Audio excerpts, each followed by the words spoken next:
उमर बिन अब्दुल अजीज मरे तो घरवारी के चई अंगूरन खाइण जो शौक़ आहे, हिकिड़े दिरहम जा अंगूर मूंखे वठी ॾे। दिरहम 4.5 आना।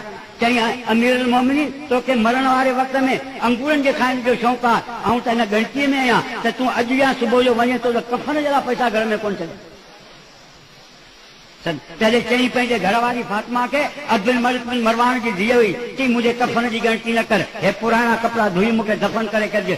कफन कपिड़े जो नालो न आहे, कफन जे करे नालो आहे त नेक अमल जो आहे जेको इंसान पाण सां गॾु खणियो वञे।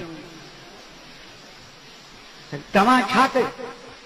2 साल हुकूमत कई आहे, घरवारी काज़ी खे दरख़्वास्त ॾिनी आहे त 2 साल थिया आहिनि अमीरुल मोमिनीन मूं वटि कोन आयो आहे, मुंहिंजो को बि हक़ अदा कोन कई आहे। काज़ीअ दरख़्वास्त कई, काज़ीअ नोटिस कजो अमीरुल मोमिनीन दरख़्वास्त पेश कई अमीरुल मोमिनीन जे अॻियां त घरवारी दरख़्वास्त ॾिनी आहे। चई इहा बिल्कुलु सही दरख़्वास्त आहे। त काज़ीअ चयो इन नफ़्स का अलैक हक़ वले ज़ौज का अलैक हक़, तुंहिंजे नफ़्स जो तोते हक़ आहे, तुंहिंजे घरवारी जो तोते हक़ आहे, तुंहिंजे बचनि जो तोते हक़ आहे, तो उहे हक़ सभु विसारे छॾिया, सभु कुझु बि कोन्हे। चई अल्लाह साईं मुंहिंजे पुठि ते एतिरो बोझ रखियो आहे जो मुंहिंजूं ख़्वाहिशूं ख़तमु थी चुकियूं।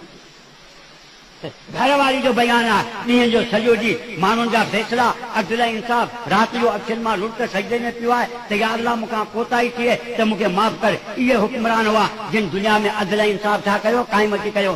तव्हां करोड़ों रुपया खाई, अॼु तव्हांजी पोज़ीशन इहा आहे त जंहिं मुल्क जा तव्हां पाण खे हाकिम सॾायो था उन सरज़मीन ते हलण बि अल्लाह वांगुरु हराम करे छॾियो।